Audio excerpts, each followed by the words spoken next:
नमस्कार प्यारे छात्रों, आप सभी का हार्दिक स्वागत है।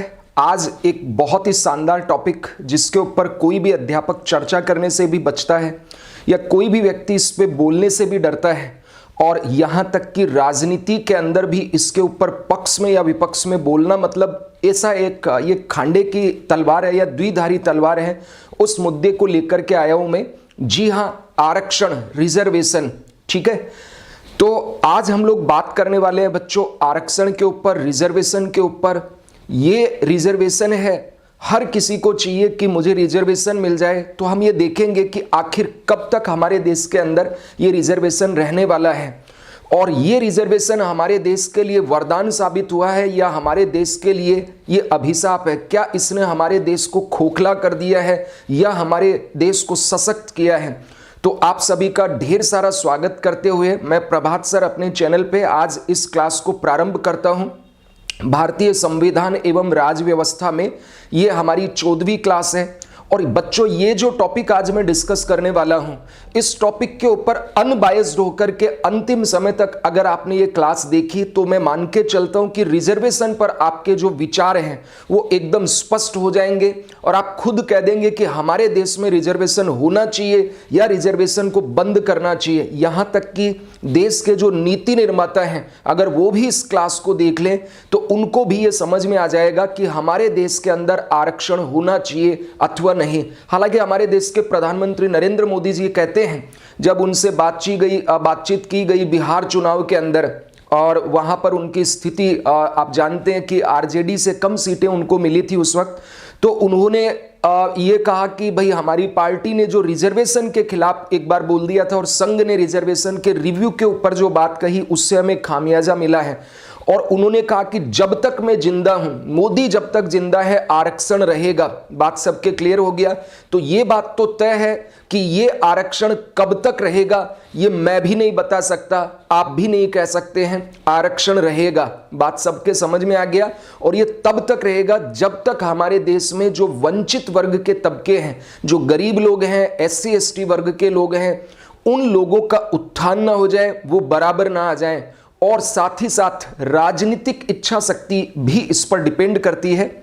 तो बच्चों, आज हम लोग इस क्लास को प्रारंभ करते हैं। अक्सर कहा जाता है कि सर आपकी क्लास बहुत दीर्घ गंभीर होती है, तो आज मैं क्लास की शुरुआत करता हूं एक हंसी के पल से। तो चलिए हम लोग ये इससे ले लेते हैं। देखिए, ये दोनों कैरेक्टर आप अच्छे से जानते होंगे। कौन है? उदय सेठी, ठीक है, और दूसरे का नाम तो बताने की आपको जरूरत नहीं है।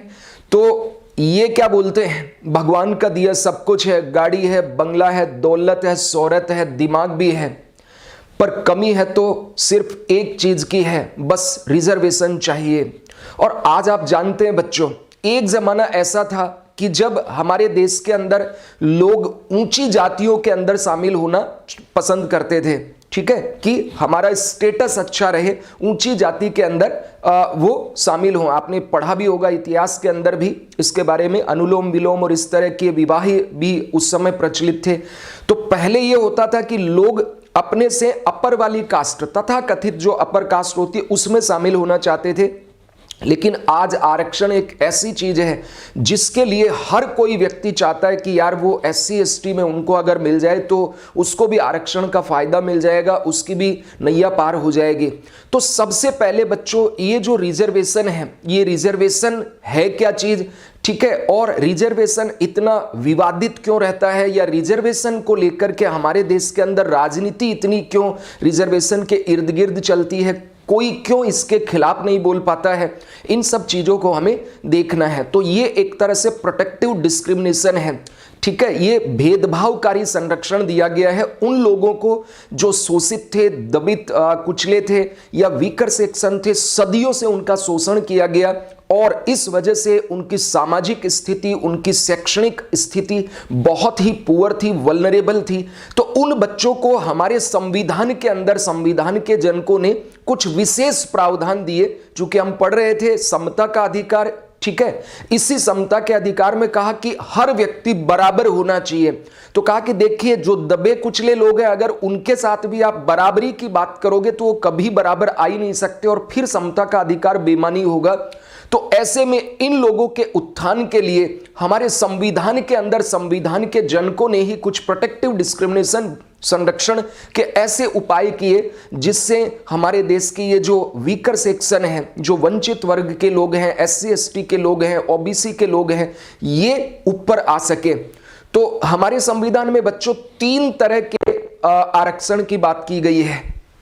एक, आपको पता है कि हम आर्टिकल 15 के अंदर पढ़ चुके हैं, शैक्षणिक रिजर्वेशन की बात होती है, जिसके तहत अनुच्छेद 15(4), 15(5) और 15(6) EWS के लिए वहां आरक्षण प्रावधान किया गया है। तो उसको कहा जाता है शिक्षा के लिए रिजर्वेशन। दूसरा होता है नौकरी में रिजर्वेशन, जिसके ऊपर आज मैं चर्चा करूंगा और सबसे बर्निंग इश्यू होता है, हमारे देश का सबसे ज्वलंत मुद्दा होता है और इस पर बोलना मतलब, ठीक है, अपनी या तो जान को देना, ठीक है, या इसके खिलाफ बोल दिए तो SC ST या जिनको भी इससे लाभ होता है उनके लिए आप आंख की मतलब कांटा बन गए। और अगर मान लीजिए आपने रिजर्वेशन का एक तरह से पक्ष ले लिया तो जो जनरल कैटेगरी वाले हैं वो आपके खिलाफ रहेंगे। तो हमें यह देखना है, यहां पर एकदम निष्पक्ष होकर के हम इस मुद्दे पर आज चर्चा करेंगे। तो आप जब इस मुद्दे को पढ़ें तो बच्चों आपसे मेरी अपेक्षा है कि आप अपनी जाति, अपनी मानसिकता, अपने रिजर्वेशन के फायदे या नुकसान, इन दोनों को एक बार साइड में रख दीजिए। एक तटस्थ व्यक्ति के तौर पर अगर आप इस क्लास को देखेंगे तो मैं मानता हूं कि आप संविधान के जितने भी प्रोविजंस हैं रिजर्वेशन को लेकर के वो आप बहुत अच्छे से समझ पाएंगे। बात सबके क्लियर हो गया। और ऐसा नहीं है कि रिजर्वेशन स्वतंत्रता प्राप्ति के बाद ही मिला, रिजर्वेशन उससे पहले भी हमारे देश में प्रचलित था। आपको पता होगा तमिलनाडु के अंदर तो स्वतंत्रता से पहले ही रिजर्वेशन दिया हुआ था। तो हमें इसको एकदम निष्पक्ष होकर के पढ़ना है। अपनी जाति, अपना जो वर्ग है, अपनी क्लास है, इन सबको साइड में रखना है। एक अभ्यर्थी की बात ही आपको इसे पढ़ना है, तब जाकर के आप देखना बहुत अच्छे से इसको समझ पाएंगे। और मैं भी इस क्लास को प्रारंभ करने से पहले हमारे देश के प्रत्येक नागरिक से हाथ जोड़कर विनम्र निवेदन करूंगा कि ये जो मेरे द्वारा क्लास ली जा रही है, इस क्लास का उद्देश्य किसी जाति, किसी वर्ग या किसी धर्म के लोगों के ऊपर किसी भी तरह का कोई कमेंट करना मेरा उद्देश्य नहीं है। मेरा उद्देश्य केवल और केवल यह है ज्ञान को बढ़ाना। और ये जो रिजर्वेशन है, इस रिजर्वेशन के ऊपर अपना एक पक्ष रखना संवैधानिक पहलुओं के आधार पर। इसमें जो पक्ष मैं कहूंगा उसमें व्याख्या मेरी होगी, लेकिन प्रावधान सारे कॉन्स्टिट्यूशनल होंगे, न्यायालय द्वारा दिए गए डिसीजन होंगे, सरकार का जो पक्ष है वो होगा, SC ST आयोग, OBC आयोग है, उनके जो प्रावधान है उनको ध्यान में रख करके इस क्लास को मैं ले रहा हूं। अगर किसी भी वर्ग या जाति को मेरी किसी बात से थोड़ी सी भी ठेस पहुंचती है तो मैं पहले ही उनसे माफी मांग लेता हूं कि एक शिक्षक के नाते आप उनको मैं शिक्षक हूं तो आप उन चीजों को साइड में रखना। मैं यहां पर ना तो किसी जाति जिसको आरक्षण मिला हुआ है उनके खिलाफ हूं और ना ही उन लोगों का पक्षधर हूं जो यहां पर रिजर्वेशन जिनको नहीं मिला है। एक निष्पक्ष शिक्षक के नाते मैं यहां अपना विचार रखूंगा, लेकिन हां अंत में मैं ये फैसला जरूर सुना दूंगा कि आखिर ये जो आरक्षण है वो हमारे देश के लिए वरदान था या हमारे देश के लिए अभिशाप है। और आप, मैं मान के चलता हूं कि मेरी बात से सहमत जरूर होंगे। तो चलिए हम शुरू करते हैं आरक्षण वाले मुद्दे को और हमारे संविधान के अनुच्छेद 16 को। आपने थोड़े दिन पहले एक मूवी देखी थी आर्टिकल 15, पर आज मेरी जो फिल्म है उसका टाइटल है आर्टिकल 16। तो आर्टिकल 16 की कहानी शुरू होती है प्रभात सर के साथ अनुच्छेद 16 से। अनुच्छेद 15 आपने बच्चों पिछली क्लास में देख लिया है, क्लास नंबर 13 में। आज हम लोग प्रारंभ कर रहे हैं क्लास आर्टिकल 16 के ऊपर, तो अंत तक बने रहिए। और हाँ, क्लास के बाद में आप भी बताइए कि आपको किस तरह का ज्ञान मिला, क्या आपकी समझ इस पर विकसित हुई, ठीक है। तो ये मेरी अपेक्षा है और सिविल सेवाओं के दृष्टिकोण से हम इसको पढ़ेंगे। तो अपनी जो संकीर्ण मानसिकताएं हैं उनको आप साइड में रख करके मेरी क्लास के अंदर आए तो मुझे लगता है आपको ज्यादा बेनिफिट मिलने वाला है। तो फिर से एक बार आप इसको देख लीजिए, ठीक है। ये एक जो वेलकम मूवी है उसके कैरेक्टर हैं, हंसाने के लिए ऐसे मैंने डाल दिए हैं। चलिए हम लोग शुरू करते हैं बच्चों आर्टिकल 16 को। और आप जानते हैं कि हमारे संविधान के अंदर अनुच्छेद 14 से लेकर के अनुच्छेद 18 तक समता का अधिकार, राइट टू इक्वालिटी की बात की गई है। हमने पिछली क्लास के अंदर अनुच्छेद 14 और अनुच्छेद 15 बच्चों पढ़ लिया है। अनुच्छेद 14 जो है वो विधि के समक्ष समता और विधियों के समान संरक्षण की बात करता है, ठीक है। और अनुच्छेद 15 के अंदर मैंने आपको बताया था कि राज्य, जाति, धर्म, मूलवंश, लिंग, जन्म स्थान, इन सब के आधार पर भेदभाव नहीं करेगा, सार्वजनिक स्थानों पर भी कोई भेदभाव नहीं करेगा। उसके अपवाद के रूप में मैंने आपको कहा था कि राज्य अगर चाहे तो महिलाओं और बच्चों के लिए कुछ विशेष प्रावधान कर सकता है, वो अनुच्छेद 15 का उल्लंघन नहीं होगा। इसी तरह 15(4) के अंतर्गत जो शैक्षणिक और सामाजिक दृष्टिकोण से पिछड़े हुए वर्ग के लोग हैं, उनके लिए अगर राज्य कोई प्रावधान करता है तो भी अनुच्छेद 15 का उल्लंघन नहीं माना जाएगा, ठीक है। और इसी तरह अनुच्छेद 15(5) जो है उसके अंतर्गत मैंने आपको कहा था कि जो शैक्षणिक संस्थान है, ठीक है, चाहे वो निजी संस्थान ही क्यों ना हो, उनमें अगर राज्य SC ST वर्ग के लिए या जो पिछड़े वर्ग हैं इनके लिए कोई प्रावधान करता है तो उसे भी ये जो अनुच्छेद 15 इसका उल्लंघन नहीं माना जाएगा। और फिर मैंने आपको बताया था कि जो EWS कोटा है, ठीक है, अनुच्छेद 15(6) के अंतर्गत वो प्रदान किया गया है कि जो शैक्षणिक संस्थान है उनमें जो आर्थिक दृष्टि से पिछड़े हुए लोग हैं उनको 10% सीटें उनके लिए रिजर्व की जाएगी। तो ये हम देख चुके हैं। और आज हम लोग पढ़ रहे हैं अनुच्छेद 16, जिसमें नौकरियों के अंदर रिजर्वेशन की बात है। और इसी को लेकर के हमारे देश में बहुत गरम गरम बहस होती है। तो चलिए हम भी एकदम गर्मा गर्म क्लास लेते हैं। सर्दी बहुत ज्यादा है, क्लास के बाद में आपको भी एकदम शानदार तरीके से ज्ञान आपका अर्जन हो और ज्ञान रूपी जो गर्माहट है वो आपके शरीर में आनी चाहिए। तो प्रारंभ करते हैं अनुच्छेद 16। देखिए बच्चों, आर्टिकल 16 जो है, ये आर्टिकल 16 क्या कहता है? लोक नियोजन के विषय में अवसर की समानता होगी। क्या आर्टिकल 16 की भाषा क्या है हमारे संविधान में? लोक नियोजन या सरकारी नौकरियों के विषयों में अवसर की समानता होगी। Equality of opportunity in matter of public employment. बात सबके समझ में आ गया? तो ये है अनुच्छेद 16। इसमें यह कहा गया कि भाई जो सरकारी नौकरियां हैं, सार्वजनिक जो नौकरियां हैं, उसमें हर व्यक्ति को बराबर अधिकार होगा, चाहे वो किसी भी जाति, किसी भी धर्म, किसी भी लिंग, कहीं भी निवास का हो, कहीं भी उद्भव हुआ हो, ठीक है, उसके साथ आप भेदभाव नहीं करोगे, ठीक है। अब मूल संविधान जो हमारा था, तो मूल संविधान में बच्चों ये जो आर्टिकल 16 था, आर्टिकल 16 के अंतर्गत ये कहा गया कि राज्य जो है वो किसी भी तरीके से नागरिकों के साथ रोजगार में भेदभाव नहीं करेगा, ठीक है। किंतु कुछ अपवाद धीरे धीरे इसके अंतर्गत जोड़े गए हैं। वर्तमान में इसके अंतर्गत हम 6 आर्टिकल पढ़ेंगे, यानी 6 सेक्शन इसके अंदर हम लोग पढ़ने वाले हैं। तो ध्यान से जरा इसको देखिए। सबसे पहले हम देखते हैं अनुच्छेद 16(1). आर्टिकल 16(1) है, ये सभी नागरिकों को राज्य के अधीन सार्वजनिक रोजगार के मामले में समान अवसर प्रदान करने का बात कहता है। ध्यान से सुनना, अनुच्छेद 16(1) क्या कहता है? यह कहता है कि सभी नागरिकों को, इसका मतलब यह अधिकार केवल और केवल हमारे देश के नागरिकों को प्राप्त है और राज्य के विरुद्ध प्राप्त है। बात सबके एकदम क्लियर हुआ? तो यह कह रहा है कि सभी नागरिकों को राज्य के अधीन सार्वजनिक रोजगार के मामले में, यानी जो सरकारी नौकरियां हैं, इन नौकरियों के मामले में समान अवसर प्रदान करेगा, अर्थात उन्हें अवसर की समानता होगी। बात सबके एकदम क्लियर हो गया? अवसर की उनको क्या होगी? समानता होगी, किसी भी तरह का भेदभाव नहीं किया जाएगा। और इसमें कहा अनुच्छेद 16(2) के अंतर्गत कि किसी भी नागरिक के साथ जाति यानी उसकी कास्ट, धर्म, उसका रिलीजन, मूल वंश, रेस, उद्भव या उसका लिंग या उसका निवास अथवा जन्म स्थान, इन सब के आधार पर भेदभाव नहीं होगा। बात सबके एकदम क्लियर हुआ?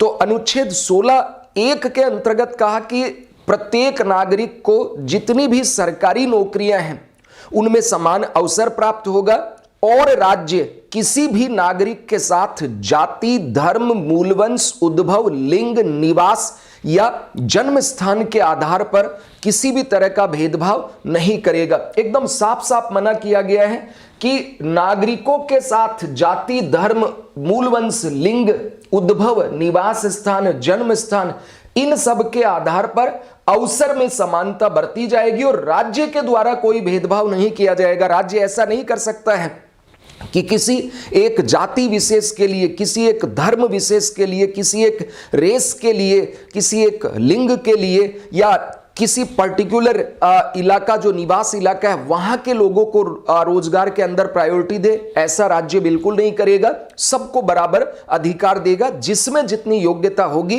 वो अपनी योग्यता के अनुसार ही बच्चों इसके अंदर आगे अपनी अपॉर्चुनिटी के अनुसार सीटें प्राप्त कर सकता है। यानी जिसकी योग्यता होगी, जो मेरिट में आएगा, उसको सीटें मिलेंगी। बात सबके क्लियर हो गया। आज राजस्थान में एक बहुत बड़ी घटना हुई है। राजस्थान में एक मेला भरता है, रीट माता का मेला, और उस रीट माता के मेला में 16 लाख से ज्यादा उसके अंदर जो डिवोटी थे वो दर्शन करने आए थे और पूरे राजस्थान के अंदर जगह जगह उसके मंदिर बनाए गए थे। किंतु कुछ लोगों ने क्या किया, उसकी जो मूर्तियां थी उनकी चोरी कर ली। ठीक है, इसलिए उस रीट माता के मेले को वापस से रद्द कर दिया गया है। यानी रीट परीक्षा जो है 2021 में जो हुई थी वो 2022 के अंदर रद्द कर दी गई। यानी फिर से रीट माता का मेला भरेगा। तो ये बहुत बड़ी बच्चों हमारे देश के अंदर इस तरह की जो पेपर आउट होने वाली घटनाएं होती हैं, ये देश के जो वास्तव में पढ़ने वाले बच्चे हैं उनका भविष्य खराब करती है, उनका मोटिवेशन तोड़ती है। ठीक है, उनको डीमोटिवेट करती है। कितनी मुश्किल से वैकेंसी आती है और कितनी आसानी से पेपर लीक कर दिए जाते हैं। और वो बच्चे जो दिन रात मेहनत करके सिटी के अंदर रह करके, परिवार से दूर रह के, पैसा खर्च करके तैयारी करते हैं, उन बच्चों के सपनों के ऊपर बहुत बड़ा कुठाराघात है ये। तो हमारे राज्य के अंदर आज रीट परीक्षा जो है उसको रद्द किया गया है। अब मैं सरकार से गुजारिश करता हूं कि वो सख्ती से सख्त सजा दे उन लोगों को जिन्होंने पेपर आउट किया, और जो बच्चे हैं जो भविष्य में शिक्षक बनने वाले हैं उनके साथ इस तरह का ये नहीं होना चाहिए। फिर कभी पेपर आउट ना हो, ये एक मील का पत्थर साबित होना चाहिए। ठीक है, तो खैर ये ऐसे ही सूचना आई है तो मैंने आपको सूचना दे दी, अभी अभी सूचना प्राप्त हुई है। खैर अनुच्छेद 16(2) है। तो अनुच्छेद 16 क्या कहता है, किसी भी नागरिक के साथ इन आधारों पर यानी जाति, धर्म, मूलवंश, उद्भव, लिंग, निवास तथा जन्म स्थान, ये 7 आधार हैं। इन 7 आधारों के आधार पर आप भेदभाव नहीं करेंगे। मतलब हर नागरिक को आप समान अवसर देंगे जो सरकारी नौकरियां वगैरह होती है उनमें, और राज्य भेदभाव नहीं करेगा। अब यहां पे एक ध्यान से आप तुलना कीजिए, अनुच्छेद 15 जो है उसमें भी कहा कि राज्य जाति, धर्म, मूलवंश, लिंग और जन्म स्थान के आधार पर भेदभाव नहीं करेगा। यहां पर 2 और मतलब आधार जोड़ दिए गए, वो है उद्भव, ठीक है, और निवास। निवास का मतलब हो गया जहां पे आप रह रहे हैं, प्रेजेंटली आप जहां पे रह रहे हैं।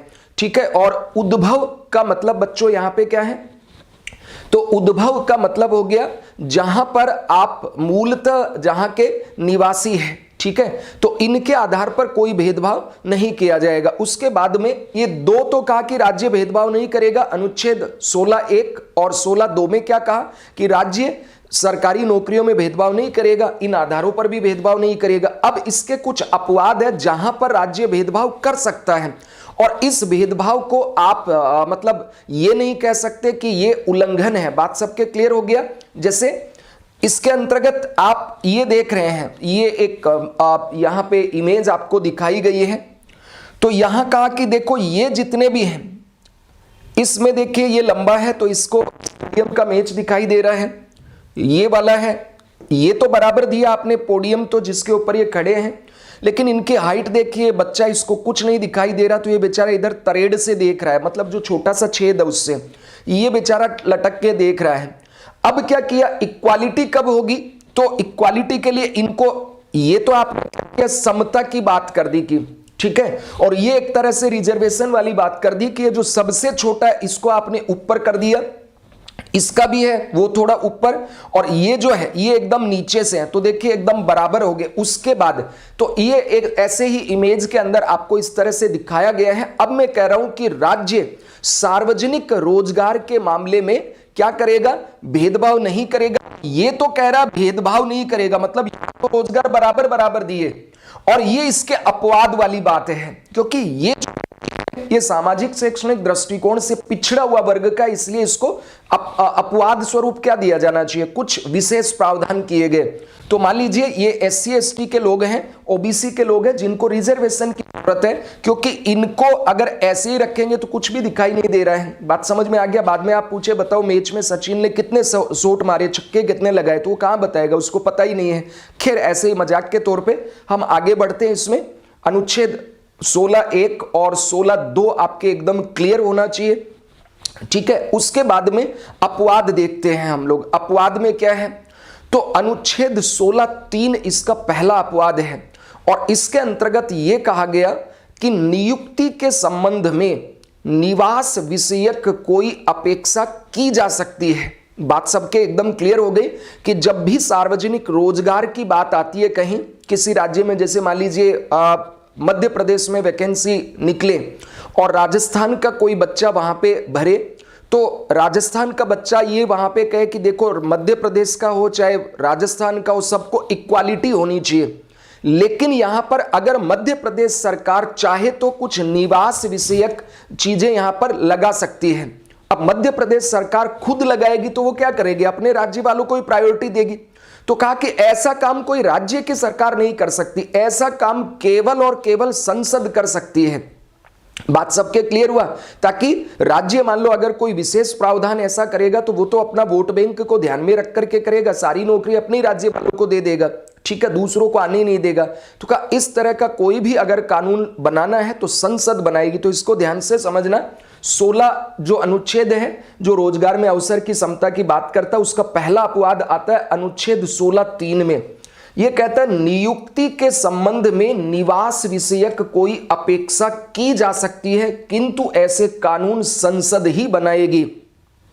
बात सबके एकदम क्लियर हो गया कि जैसे मध्य प्रदेश का मैंने एग्जांपल दिया कि भाई MP के अंदर नियुक्ति में आप सबको इक्वल रखेंगे, लेकिन अगर वहां के स्थानीय लोगों के लिए कुछ विशेष प्रावधान करने हैं, ठीक है, तो वहां विशेष प्रावधान के लिए फिर संसद ही कोई विशेष प्रावधान करेगी। इसका एक बहुत अच्छा मैं आपको उदाहरण दूं, जैसे ये जो कर्नाटक हैदराबाद क्षेत्र है, कर्नाटक के अंदर एक क्षेत्र है, तो कर्नाटक हैदराबाद जो क्षेत्र है वहां बहुत पिछड़ापन था, ठीक है, और उसके पिछड़ेपन को दूर करने के लिए राष्ट्रपति ने यानी संसद के माध्यम से कानून बनवाया, और कानून बनवा करके और फिर वहां के जो राज्यपाल हैं उसके माध्यम से वहां पे वो इंप्लीमेंट करवाया गया, और हमारे संविधान के अंदर एक नया आर्टिकल जोड़ा गया, आर्टिकल 371(j), ठीक है।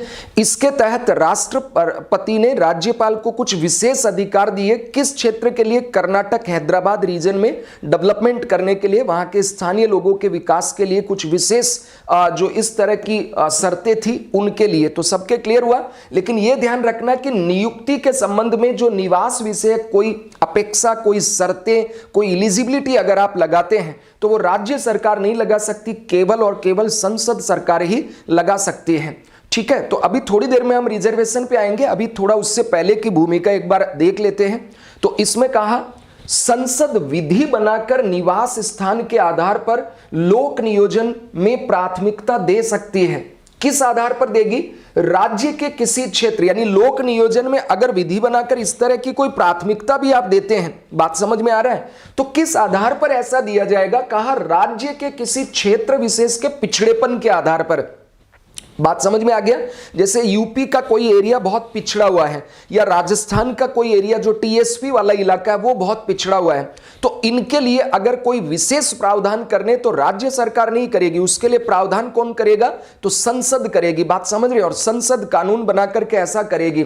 जैसे 98वें जो कॉन्स्टिट्यूशनल अमेंडमेंट है, इसके द्वारा कर्नाटक हैदराबाद क्षेत्र के विकास हेतु विशेष प्रावधान किए गए, और अनुच्छेद 371(j) जोड़कर राज्यपाल को इस हेतु विशेष शक्तियां दी गई। बात सबके एकदम क्लियर हो गया। तो अभी मैंने ये जो आर्टिकल पढ़ाया है, तो पहले मैंने 16(1) में कहा राज्य सार्वजनिक रोजगार में समान सबको देगा। 16(2) में कहा कि 7 मुद्दों के आधार पर आप रोजगार में भेदभाव नहीं कर सकते, यानी जाति, धर्म, उद्भव, लिंग, जन्म स्थान, इन सब के आधार पर। और 16(3) में मैंने पहला भेदभाव आपको बताया कि राज्य, अगर कोई राज्य का कोई विशेष क्षेत्र पिछड़ा हुआ है तो उसको उसके पिछड़ेपन को दूर करने के लिए आप भेदभाव, डिस्क्रिमिनेशन कर सकते हैं। और ये जो भेदभाव किया, ये अनुच्छेद 16(1) और 16(2) का उल्लंघन नहीं माना जाएगा, क्योंकि अगर आप इक्वालिटी रखते हैं यहां पे तो वो क्षेत्र हमेशा पिछड़ा रहेगा। इसलिए जरूरी है कि उसके साथ डिस्क्रिमिनेशन करके, भेदभाव करके उसको पहले बराबर लाया जाए, वरना तो फिर समानता का कोई महत्व नहीं रह जाएगा। बात सबके क्लियर हो गया? मतलब जैसे खली से मेरे को लड़ाओगे तो 4 मुक्के मारेगा आपके गुरुजी के, तो पहले मुझे या तो खली के बराबर लाइए या खली के बराबर वाले व्यक्ति से लड़ाना चाहिए। बात सबके एकदम क्लियर हो गया ना? आगे बढ़ते बच्चों, अनुच्छेद 16(4), ये 16(4) जो है यहीं से आरक्षण का मुद्दा शुरू होता है। और अब हम देखते हैं रिजर्वेशन का प्रावधान क्या है और इसके लिए क्या क्या और चीजें की गई है। बात सबके एकदम क्लियर हो गया? यहां पर रिजर्वेशन में हम केवल अनुच्छेद 16(4) या 16(5) या 16(6) ये ही नहीं देखेंगे, इसके अलावा आर्टिकल 330, 331, 332, 333, ठीक है, 243D तथा 243T, ये जो पॉलिटिकल रिजर्वेशन है, इनके बारे में भी इसी क्लास के अंदर एक झलक मैं आपको दूंगा और पढ़ाऊंगा, ताकि आपको ये होलसेल तरीके से समझ में आए। टुकड़े टुकड़े में रिजर्वेशन को नहीं पढ़ना चाहिए, ठीक है। तो देखिए अनुच्छेद 16(4) के अंदर क्या कहा गया, इसको पढ़ने से पहले एक बार 16(2) को फिर से याद कर लीजिए, 16(1) और 2 को। 16(1) में कहा कि राज्य सार्वजनिक नियोजन या जो सरकारी नौकरियां होंगी उसमें भेदभाव नहीं करेगा, सबको समान अधिकार देगा। और 16(2) में कहा कि राज्य किसी भी नागरिक के साथ जाति, धर्म, मूलवंश, लिंग, जन्म स्थान, उद्भव, सेक्स, इन सब के आधार पर सार्वजनिक नौकरियों में भेदभाव नहीं करेगा। अब कह रहा है अनुच्छेद 16(4), कह रहा है सरकारी नौकरियों में समाज के जो कमजोर वर्ग हैं, ओबीसी, एससी या एसटी इत्यादि के लिए आरक्षण कर सकेगी। यानी राज्य जो है, ये राज्य या सरकार जो है सार्वजनिक जो नियोजन है, लोक नियोजन है, सरकारी नौकरियां, गवर्नमेंट एम्प्लॉयमेंट है, तो गवर्नमेंट सर्विसेज के अंदर जो समाज के वीकर सेक्शन है, जो कमजोर वर्ग है, ठीक है, उन लोगों के लिए रिजर्वेशन कर सकती है। बात सबके एकदम क्लियर हुआ? तो ये जो सार्वजनिक नौकरियों में आरक्षण मिलता है वो किस अनुच्छेद के आधार पर मिलता है? तो सार्वजनिक नौकरियों में आरक्षण मिलता है बच्चों अनुच्छेद 16(4) के अनुसार। और कॉलेजों में पढ़ने के लिए जो आरक्षण मिलता है वो मिलता है अनुच्छेद 15(4) के आधार पर। बात सबके क्लियर हुआ? अब यहां पे कहा कि इसका आधार क्या है, भाई किस आधार पर ये रिजर्वेशन देंगे? क्या आर्थिक पिछड़ेपन को मानेंगे? ठीक है, तो पिछड़ेपन कई तरह के हो सकते हैं। पिछड़ापन एक हो सकता है आर्थिक आधार पर पिछड़ापन हो सकता है, दूसरा हो सकता है नौकरियों में आपका एडिक्वेट रिप्रेजेंटेशन यानी पर्याप्त प्रतिनिधित्व नहीं है, ठीक है, जितनी आपकी जनसंख्या उतने लोग इन सरकारी नौकरियों में नहीं जा पा रहे हैं, ठीक है। तो इसलिए कहा गया कि भाई जितनी जनसंख्या है उतनी सरकारी नौकरियों में आपकी सीटें फिक्स होनी चाहिए। तो ये इसमें आधार क्या दिया, तो इसका रिजर्वेशन यानी नौकरियों में एससी, एसटी, ओबीसी का जो सरकारी नौकरियों में आरक्षण है, इसका आधार क्या है? कहा कि जिनका लोक सेवाओं में पर्याप्त प्रतिनिधित्व नहीं है, ऐसे पिछड़े लोगों के लिए आरक्षण का प्रावधान किया गया है। बात समझ में आ गया सभी के? कहा कि लोक सेवाओं में अगर आपको पर्याप्त प्रतिनिधित्व नहीं मिला हुआ है तो इसका मतलब आपका जो समाज है, आपकी जो जाति है, आपका जो वर्ग है वो पिछड़ा हुआ होगा। क्योंकि सरकारी नौकरियों में जितना ज्यादा जिस जाति विशेष, जिस वर्ग विशेष के लोग होंगे उतना ही वो सशक्त होगा, उतना ही। और आप ये जानते हैं कि हम कितने आदर्शवादी बन जाएं कि मैं जाति को नहीं मानता, मैं धर्म को नहीं मानता, इस देश के अंदर ऐसा कोई नाम मात्र का व्यक्ति ही होगा जिसके मन में लेस मात्र भी अपनी जाति या अपने धर्म के प्रति थोड़ी बहुत मतलब बायसनेस ना हो। तो अगर मान लीजिए किसी जाति के लोग नौकरी में ज्यादा हैं तो वो अपनी जाति के साथ कहीं ना कहीं थोड़ा बहुत तो मतलब एक तरह से लगाव रखेंगे, तो कहा कि ऐसे में जिन लोगों को पर्याप्त नौकरियां नहीं मिली है या सार्वजनिक नौकरियों में पर्याप्त जगह नहीं मिली है, तो ऐसे पिछड़े वर्ग के लोगों के लिए या ऐसे लोगों के लिए आरक्षण का प्रावधान किया गया है। तो किसके लिए किया गया है? जो सार्वजनिक सेवाओं में जिनको पर्याप्त प्रतिनिधित्व नहीं मिला है। का कितना मिलना चाहिए रिप्रेजेंटेशन, उनको कितना प्रतिनिधित्व कैसे पता चलेगा? कहा जितनी उनकी जनसंख्या है उतनी ही नौकरी में उनकी सीटें या उतनी ही उस जनसंख्या के लोगों को नौकरी मिलनी चाहिए। मतलब जैसे मान लीजिए अगर कोई 10% मतलब जनसंख्या का हिस्सा है, ठीक है, जैसे एसटी के लोग 7.5% है, ठीक है, तो उनको 7.5% रिजर्वेशन मिलना चाहिए। एससी के लोग 15% है तो उनको कुल सीटों का 15% मिलना चाहिए। इसका मतलब ये उनको उनकी जनसंख्या के आधार पर बराबर बराबर सीटें मिलनी चाहिए। बात एकदम सबके क्लियर हो गया? तो इसकी बात इस तरह से कही गई कि जितने लोग हैं उतनी एटलीस्ट उनको सीटें मिलनी चाहिए।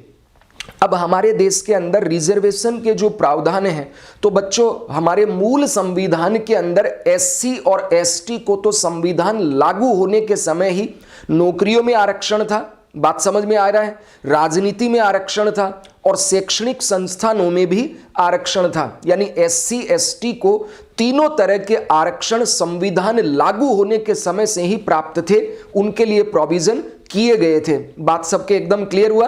तो एससी एसटी वर्ग के लोगों को लेकर के किसी को भी कोई समस्या नहीं थी। अब हमारे संविधान के अंदर एक अनुच्छेद है आर्टिकल 340। मतलब ये बात समझ में आ गया ना, जो अभी मैंने बताया कि जब हमारे देश का संविधान लागू हुआ तो एससी एसटी वर्ग के लोगों को शैक्षणिक संस्थानों के लिए या एससी एसटी वर्ग के लोगों को राजनीतिक आरक्षण के लिए और नौकरियों में आरक्षण के लिए उनको रिजर्वेशन दिया गया था। शैक्षणिक रिजर्वेशन के लिए सामान्यतः 15/4 जो है वो हमारा देश जो है उसका संविधान लागू होने के बाद पहले संविधान संशोधन द्वारा अनुच्छेद 15/4 को जोड़ करके दिया गया, लेकिन बाकी सारे दिए गए थे, तो इसको थोड़ा सुधार कर लेना यहाँ पे। अब आपको ओबीसी और बाकी जो ईडब्ल्यूएस वाला रिजर्वेशन है उसके लिए थोड़ा सा यहाँ विचार करना है। हमारे संविधान में एक आर्टिकल है आर्टिकल 340, अनुच्छेद 340 में यह प्रावधान किया गया है कि हमारे देश का जो राष्ट्रपति है वो जितने भी जो सामाजिक और शैक्षणिक दृष्टि से पिछड़े हुए वर्ग हैं, यानी हमारे देश के अंदर जितने भी जो सोशली एंड इकोनॉमिक एडुकेशनल दृष्टिकोण से, यानी सोशली एंड एडुकेशनली अगर वो बैकवर्ड क्लास में आते हैं, पिछड़े हुए हैं, वीकर सेक्शन में हैं, तो ऐसे वर्गों की दशा, उनकी कंडीशन और उनकी क्या क्या प्रॉब्लम्स हैं, उनकी हर्डल्स क्या है, लाइफ में कठिनाइयां क्या है, इन सब का स्टडी करने के लिए, इनका अध्ययन करने के लिए, इनका पता लगाने के लिए एक आयोग का गठन करेंगे। कौन करेंगे? राष्ट्रपति करेंगे।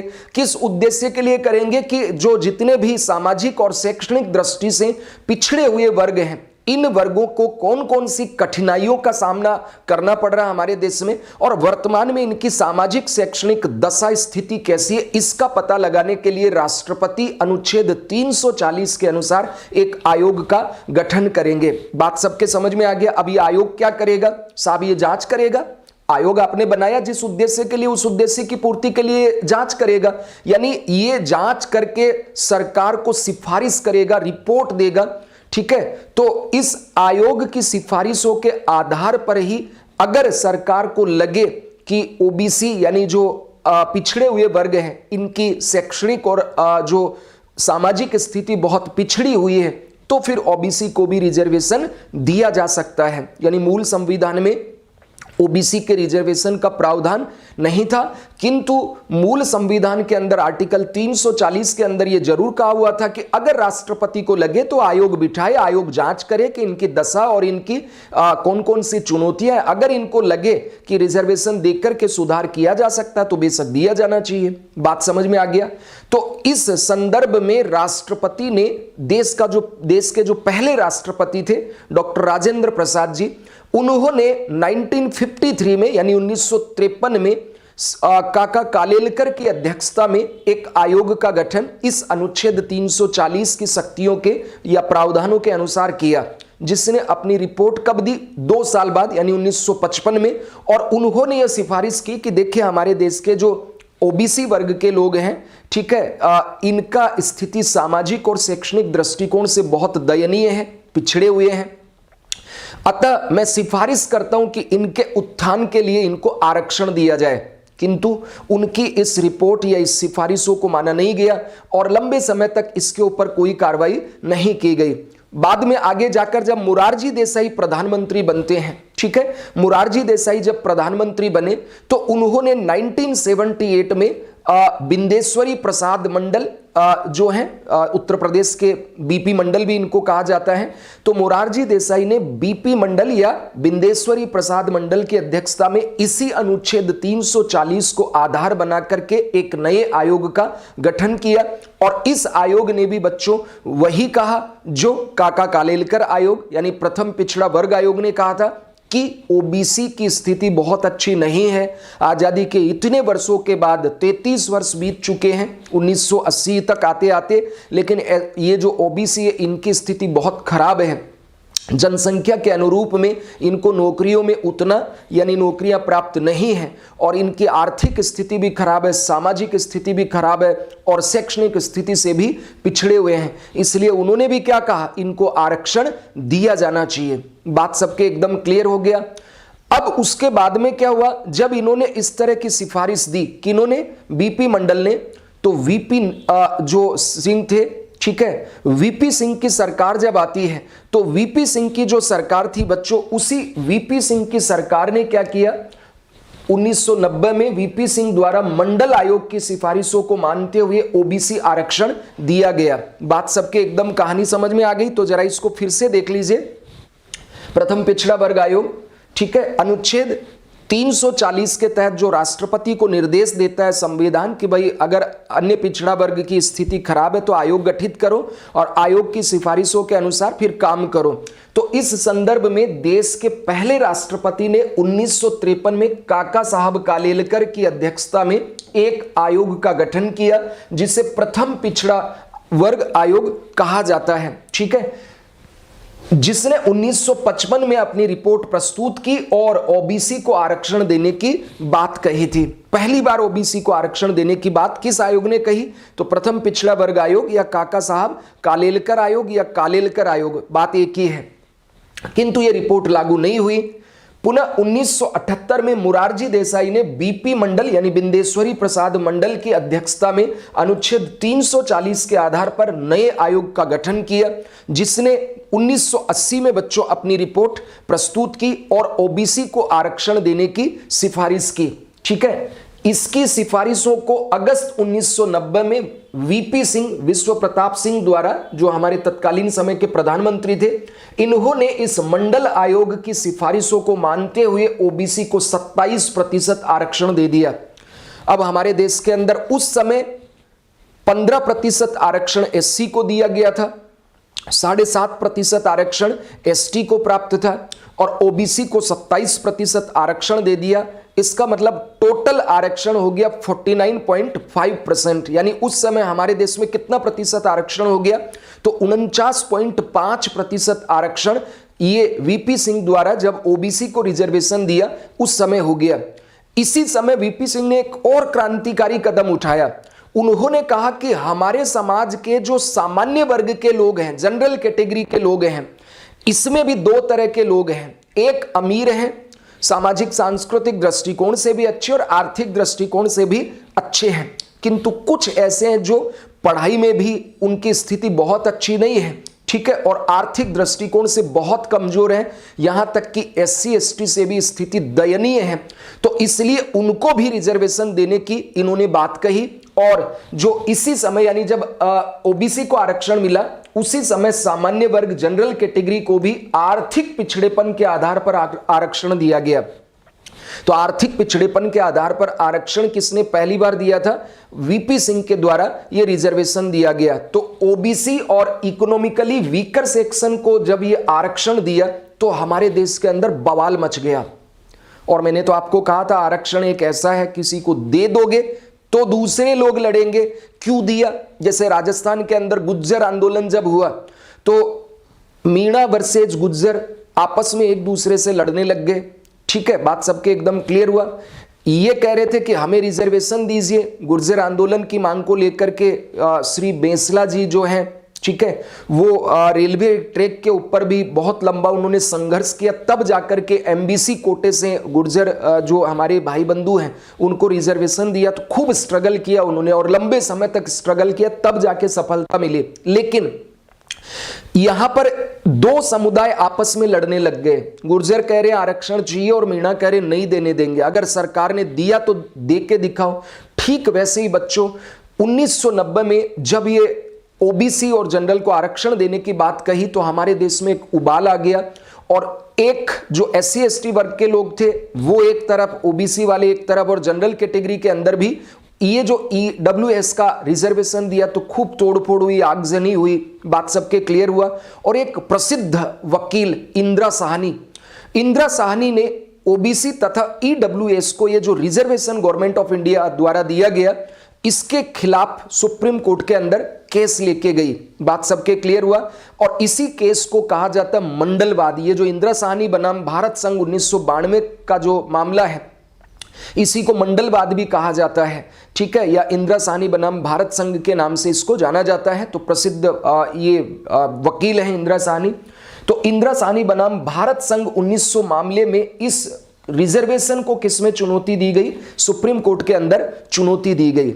चुनौती का आधार यह था कि भाई जो आपने आर्थिक पिछड़ेपन के आधार पर जनरल को रिजर्वेशन दिया है तो संविधान के अंदर नौकरियों में आर्थिक पिछड़ेपन के आधार पर रिजर्वेशन की तो बात ही नहीं कही, तो आपने किस बेस पे दिया? तो ये तो असंवैधानिक आपने कदम उठा लिया, इसको रिजेक्ट कीजिए। बात समझ में आ गया? तो अब ये जो मामला सुप्रीम कोर्ट में गया तो सुप्रीम कोर्ट की 9 जजों की कॉन्स्टिट्यूशनल पीठ, संवैधानिक पीठ बैठती है और इस मंडलवाद पर यानी इंदिरा साहनी बनाम भारत संघ जो मामला था इसके ऊपर उसने सुनवाई की। और बच्चों 16 नवंबर 1992 को आरक्षण के संदर्भ में माननीय सुप्रीम कोर्ट के द्वारा ये सिद्धांत दिए गए जो आज भी एक नजीर है, मील के पत्थर साबित हैं। और आपको ध्यान होगा मराठा रिजर्वेशन जो रिजेक्ट किया गया है वो रिजेक्ट भी इसी डिसीजन के कारण किया गया है। बात सबके एकदम क्लियर हुआ? अभी मैं उस पर चर्चा करूंगा जो अभी महाराष्ट्र के अंदर बहुत हॉट इश्यू बना हुआ है। तो पहला इसके अंदर सिद्धांत दिया गया, न्यायालय ने कहा कि अनुच्छेद 16 के अंदर जिस पिछड़ेपन की बात की गई है, अनुच्छेद 16 के अंदर 16(3) के अंदर जिस पिछड़ेपन की बात की गई है वो कैसा पिछड़ापन है? शैक्षणिक और सामाजिक पिछड़ापन, एडुकेशनल एंड सोशियली बैकवर्डनेस की बात की गई है। इकोनॉमिकल बैकवर्डनेस की तो बात ही नहीं की गई, तो आपने आरक्षण किस आधार पे दिया? तो कहा आरक्षण का आधार केवल सामाजिक और शैक्षणिक पिछड़ापन हो सकता है, आर्थिक पिछड़ेपन के आधार पर आरक्षण नहीं दिया जा सकता। अब वर्तमान की बात मत करना आप, हम बात कर रहे हैं 1990 जिस वीपी सिंह की बात हुई वहां पहुंच जाइए। बात समझ में आ गया ना? आज से 30 वर्ष 32 वर्ष पहले की बात कर रहा हूं बच्चों, उस समय के भारत की बात कर रहा हूं जब पहली बार ओबीसी और इनको आरक्षण दिया गया। तो न्यायालय ने कहा कि हमारे जो अनुच्छेद 16 है उसमें जिस पिछड़ेपन की बात कही गई है वो वस्तुतः सामाजिक और शैक्षणिक पिछड़ेपन की बात कही गई है, अतः आर्थिक पिछड़ेपन के आधार पर आरक्षण नहीं दिया जा सकता। लेकिन आपने तो दे दिया। तो कहा इस आधार पर ओबीसी को जो आपने रिजर्वेशन दिया वो तो वैध है, लीगल है, दिया जा सकता है, किंतु सामान्य वर्ग को जो आर्थिक पिछड़ेपन के आधार पर आपने रिजर्वेशन दिया वो अनकॉन्स्टिट्यूशनल है, असंवैधानिक है, क्योंकि संविधान में आर्थिक पिछड़ापन शब्द का उल्लेख नहीं है। तो पहले या तो संविधान संशोधन करो, आर्थिक पिछड़ापन शब्द डालो, वरना मैं इसको अनकॉन्स्टिट्यूशनल घोषित करता हूं और उसको रिजेक्ट कर दिया गया। बात सबके एकदम क्लियर हुआ? तो एक बार इसको देख लीजिए। सुप्रीम कोर्ट के 9 जजों की संवैधानिक पीठ ने इस मंडलवाद की सुनवाई करते हुए, मंडलवाद मतलब इंदिरा साहनी बनाम भारत संघ मामला जिसको मंडलवाद के नाम से भी जाना जा सकता है, बिंदेश्वरी प्रसाद मंडल, ठीक है, की सुनवाई करते हुए 16 नवंबर 1992 को आरक्षण के संदर्भ में निम्न सिद्धांत दिए। और पहला सिद्धांत दिया माननीय सुप्रीम कोर्ट ने वो ये था कि आरक्षण के न्यायालय के अनुसार कहा गया अनुच्छेद 16 में जिस पिछड़ेपन की बात कही गई है वह मुख्यतः सामाजिक और शैक्षणिक पिछड़ेपन यानी सोशली एंड एडुकेशनल बैकवर्डनेस की बात कही गई है। अतः आर्थिक पिछड़ापन इकोनॉमिकल बैकवर्डनेस आरक्षण रिजर्वेशन का आधार नहीं हो सकता। आर्थिक पिछड़ेपन के आधार पर किसी को देश के अंदर रिजर्वेशन नहीं दिया जा सकता। और फिर कहा इस आधार पर जो आपने ओबीसी को आरक्षण दिया है 27%, वो तो वैध है, हम उसको रिजेक्ट नहीं कर रहे हैं, किंतु सामान्य वर्ग को आपने आर्थिक पिछड़ेपन के आधार पर जो आरक्षण दिया है वो असंवैधानिक आप नहीं दे सकते हैं। क्यों? कहा संविधान के भाग 3 में अनुच्छेद 16 के अंदर, अनुच्छेद 16(3) के अंदर जो बात कही गई है उसमें आर्थिक पिछड़ापन आरक्षण का आधार होगा, ये बात कही ही नहीं गई है। ठीक है, अतः संविधान में ये वर्णित नहीं है, इस आधार पर आप उनको रिजर्वेशन इस आधार पर नहीं दे सकते हैं। बात सबके एकदम क्लियर हुआ, पहला सिद्धांत क्लियर हुआ कि भैया आरक्षण जो हमारे देश में 2019 से पहले तक किस बेस पर मिलता था, तो 2 आधार थे बच्चों, एक था सामाजिक पिछड़ापन और दूसरा था शैक्षणिक पिछड़ापन। बात समझ में आ गया सभी का? आज वर्तमान की बात करेंगे तो तीनों आर्थिक पिछड़ापन भी आरक्षण का आधार है, इस पे अभी पहुंचे नहीं है, तो आगे आएंगे तब चर्चा हम करेंगे। दूसरा जो न्यायालय ने सिद्धांत दिया वो क्या है? आरक्षण की अधिकतम सीमा 50% तक ही हो सकती है। यदि आपने इसका उल्लंघन किया तो ऐसा नहीं कर सकते। बात सबके एकदम क्लियर हुआ? न्यायपालिका ने साफ साफ कह दिया मैक्सिमम लिमिट ऑफ रिजर्वेशन कितना हो सकता है? 50% हो सकता है। आप इस सीमा को नहीं लांघ सकते हैं। बात समझे? साथ ही थोड़ा सा लिबरल होते हुए न्यायपालिका ने कहा कि अगर बहुत क्रिटिकल, बहुत एडवर्स कोई विषम कंडीशन है, ठीक है, किसी समाज की, तो ऐसी परिस्थिति के अंदर आप एक्सेप्शनली अपवाद स्वरूप इस लिमिट को बढ़ा सकते हैं। लेकिन यह लिमिट केवल और केवल ओबीसी के मामले में होगी, जनरल के मामले में नहीं होगी, ध्यान रखना। इंदिरा साहनी ने फिर से इस जो ईडब्ल्यूएस कैटेगरी को रिजर्वेशन दिया गया उसको सुप्रीम कोर्ट में चैलेंज कर रखा है कि आपने उस केस के अंदर कहा था मैक्सिमम लिमिट विल बी 50%, आपने अब 49%, तो इससे हो गई थी 15% एससी का, 7.5% एसटी का और 27% ओबीसी का, टोटल तीनों का हो गया 49% और 10% ईडब्ल्यूएस को दे दिया, तो वो तो हो गया 59.9 यानी 60%। आपने कैसे दे दिया? आपने साफ साफ इस मामले में कहा था, इंदिरा साहनी बनाम भारत संघ 92 के मामले में, कि मैक्सिमम रिजर्वेशन आप 50% तक दे सकते हैं और इसको लांघेंगे तो केवल ओबीसी के लिए ही लांघ सकते, दूसरे के लिए नहीं, जनरल के लिए तो बिल्कुल नहीं। और वो भी कहा विषम परिस्थितियों में अपवाद स्वरूप ऐसा कर सकते हैं। बात सबके क्लियर हुआ? अब साहब आगे देखते हैं और क्या दिया। इसके आधार पे अभी चर्चा करेंगे मराठा आंदोलन के ऊपर भी, इसके आधार पे मैं चर्चा करूंगा तमिलनाडु के मुद्दे पर भी, इसके आधार पे मैं चर्चा करूंगा आपका जो ईडब्ल्यूएस वाला मुद्दा है उस पे भी। वहां तक अभी पहुंचे नहीं, एक बार सारे पत्ते खोलते हैं, आप एकदम शांति और धैर्य के साथ सुनते रहिए। और बाद में हम चर्चा करेंगे कि आरक्षण दिया जाना चाहिए या नहीं दिया जाना चाहिए। अभी हम बात किस पे कर रहे हैं? आरक्षण के संवैधानिक कॉन्स्टिट्यूशनल प्रोविजंस की बात हो रही है। दिया जाना चाहिए नहीं दिया जाना चाहिए वो थोड़ी देर बाद में हम जानेंगे। बात समझे? तीसरा कहा ये जो आप आरक्षण दे रहे हैं इसका जुडिशियल रिव्यू हो सकता है। बात समझ में आ गया? आरक्षण का जुडिशियल रिव्यू संभव है, यानी जो आरक्षण आपने दिया उस आरक्षण का न्यायिक पुनरावलोकन होगा। और अगर आपने असंवैधानिक तरीके से दिया, प्रोविजंस के खिलाफ जाके दिया, तो हम उसको रिजेक्ट कर देंगे। जैसे मराठा आंदोलन को रिजेक्ट कर दिया, ठीक है, मराठा रिजर्वेशन जो है उसको रिजेक्ट कर दिया, जबकि बॉम्बे हाई कोर्ट ने उसके पक्ष में फैसला दिया था, लेकिन सुप्रीम कोर्ट ने इसको रिजेक्ट कर दिया। तो कहा आरक्षण का न्यायिक पुनरावलोकन हो सकता है।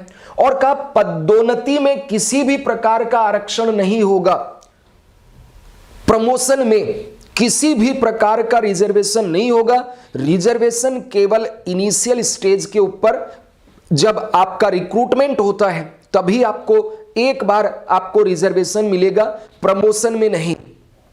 इसके ऊपर भी विवाद है, इसको भी हम देखेंगे। अभी उत्तर प्रदेश के अंदर जो प्रमोशन के अंदर रिजर्वेशन की बात की गई, तो वहां पर इसके अंतर्गत बात की गई है, तो वहां देखेंगे क्या है इसका। तो कहा पदोन्नति में किसी भी प्रकार का आरक्षण नहीं होगा, आरक्षण केवल प्रारंभिक नियुक्ति के लिए। याद रखना, वर्तमान परिस्थितियों में मत जाइए, अभी हम 90 के दशक की बात कर रहे हैं, 1992 का ये फैसला, तब के समय को सोचिए, वर्तमान समय के अंदर काफी चीजें बदल चुकी हैं, ठीक है। तो स्टेप बाय स्टेप आगे बढ़ेंगे। फिर पांचवा इन्होंने कहा कि आरक्षित वर्गों में जो क्रीमी लेयर है, आरक्षित वर्गों में जो क्रीमी लेयर है उसे आरक्षण का लाभ नहीं मिलेगा, उसे आरक्षण का लाभ नहीं मिलेगा। अब क्रीमी लेयर क्या होता है, कहा यह मैं नहीं जानता, सरकार बताएगी क्रीमी लेयर क्या होता है। तो कहा क्रीमी लेयर जो है उसे रिजर्वेशन का लाभ नहीं मिलना चाहिए, और यह समय समय पर गवर्नमेंट तय करेगी कि क्रीमी लेयर क्या होगा, किसे क्रीमी लेयर कहा जाएगा। बात समझ में आ गया। और क्रीमी लेयर केवल और केवल ओबीसी के मामले में ही लागू होगा, एससी एसटी के आरक्षण में क्रीमी लेयर का प्रावधान नहीं किया गया है, यह भी आपको ध्यान रखना है।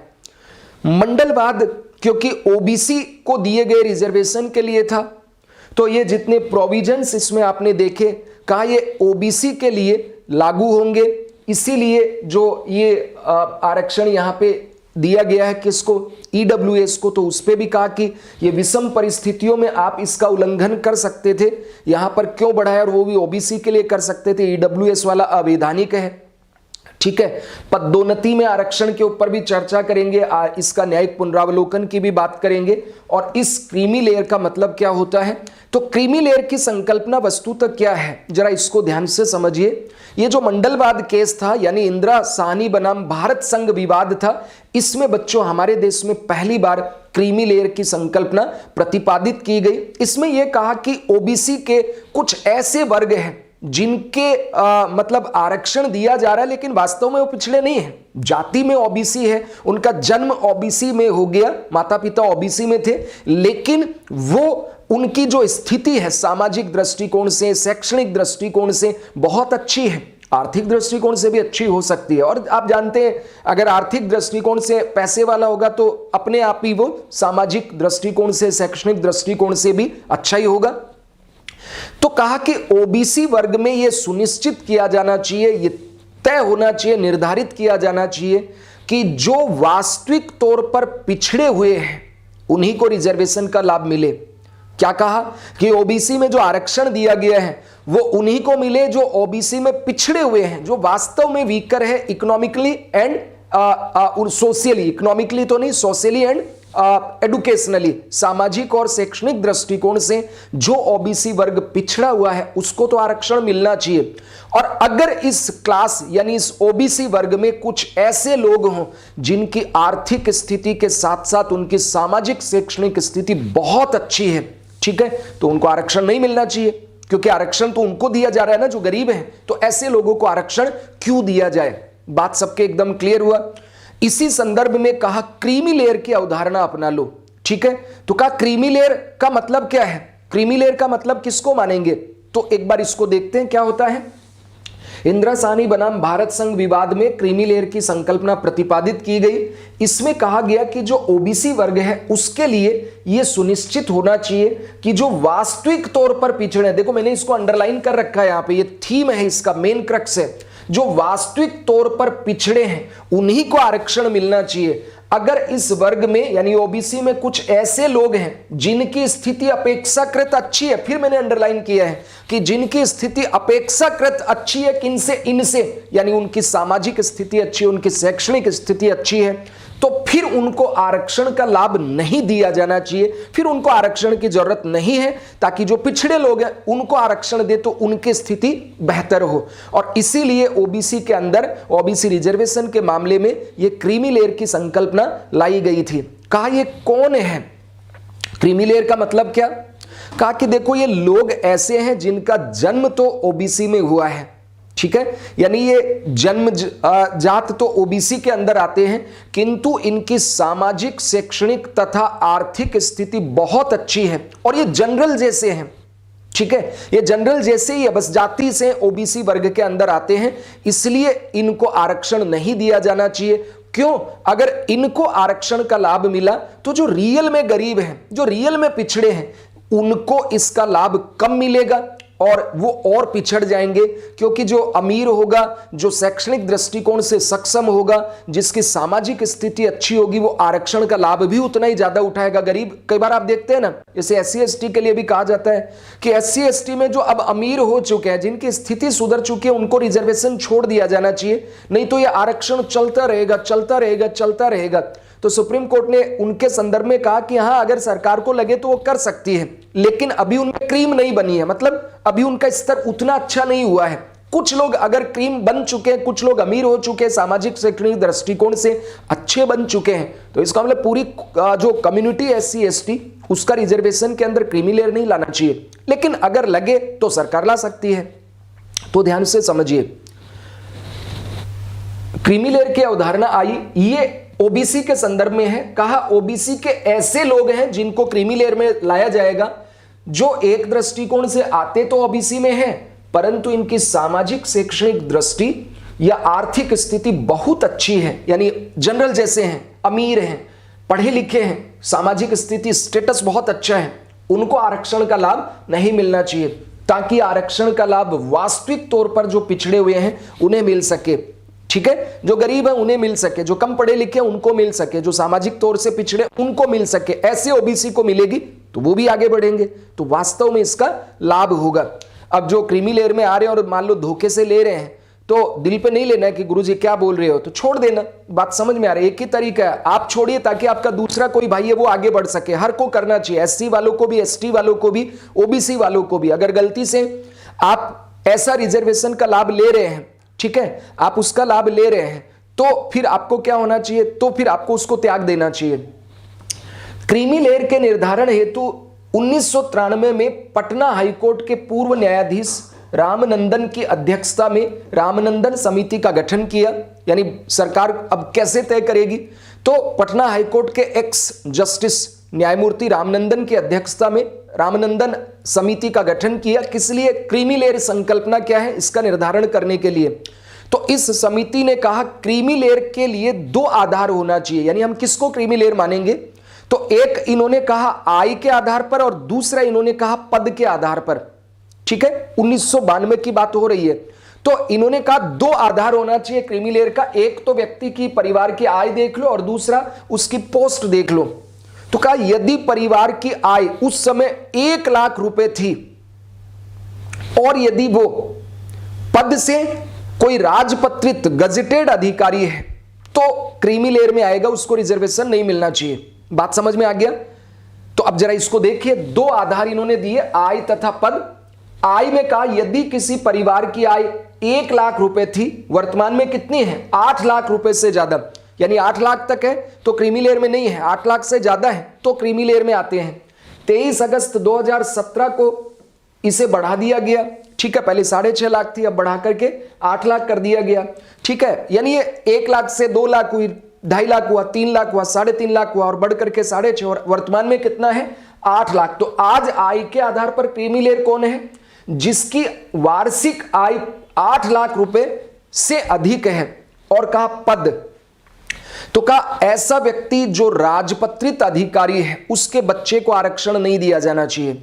गजेटेड ऑफिसर जो है उसको आरक्षण का लाभ नहीं मिलना चाहिए। यदि प्रमोशन से राजपत्रित अधिकारी बना है तो फिर मिलेगा। प्रमोशन से अगर मान लीजिए प्रमोशन पा के गजेटेड ऑफिसर बना है तो दिया जाना चाहिए, लेकिन अगर प्रमोशन 40 साल की एज होने से पहले हो गया और आपका प्रमोशन 40 साल से पहले हो गया, यानी 39 एज तक हो गया, 38 तक हो गया, 35 तक हो गया, आप नॉन गजेटेड से गजेटेड में आ गए तो भी नहीं मिलेगा। बात सबके एकदम क्लियर हुआ ना? इसको ध्यान से समझ लीजिए। जो व्यक्ति राजपत्रित अधिकारी है उसके बच्चों को आरक्षण नहीं मिलेगा।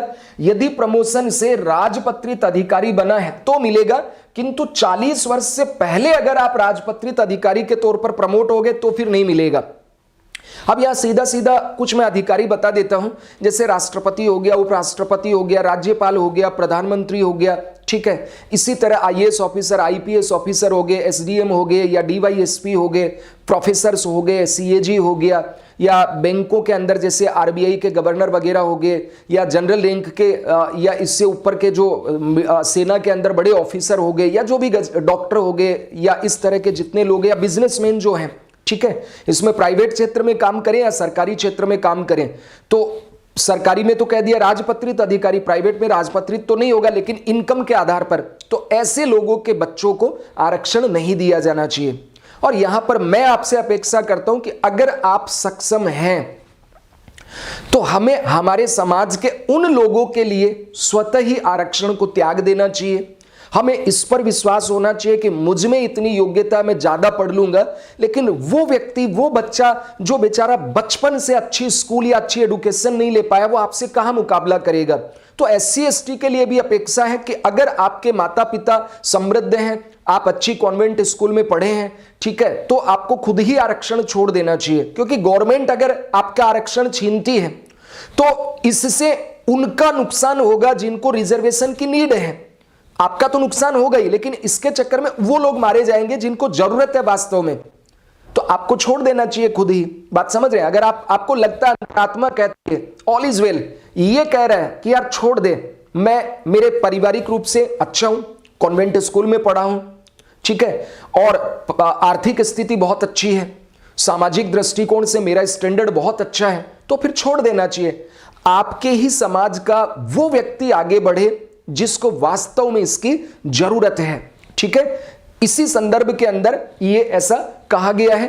अब कहा गया कि ये जो क्रीमी लेयर की संकल्पना है ये केवल ओबीसी के ऊपर लागू होगी, अनुसूचित जाति और अनुसूचित जनजाति के संदर्भ में क्रीमी लेयर की संकल्पना लागू नहीं होगी। और यहां पर सरकार और न्यायपालिका का यह दृष्टिकोण है कि भाई अभी जो एससी एसटी वर्ग के लोग हैं, तो एससी एसटी वर्ग के लोगों में अभी क्रीम नहीं बनी है।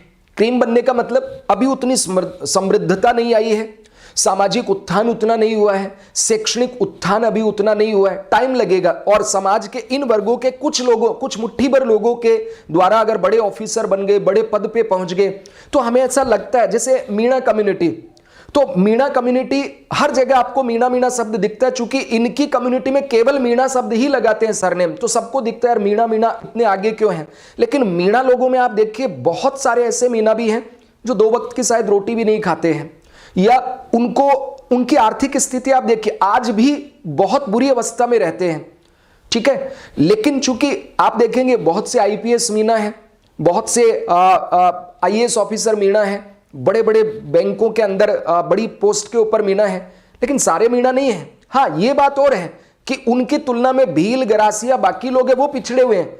इस क्लास के अंदर थोड़ी एडुकेशन और ये चीज हो गई तो ये आगे बढ़ गए, लेकिन इसका मतलब ये नहीं है कि मीणा सारे ही बहुत ज्यादा समृद्ध हो चुके हैं। बात समझ रहे हैं? तो कहा कि अभी इसके अंदर उतनी ज्यादा समृद्धता नहीं आई है सामाजिक शैक्षणिक दृष्टिकोण से, इसलिए इसमें क्रीमी लेयर की संकल्पना नहीं होनी चाहिए।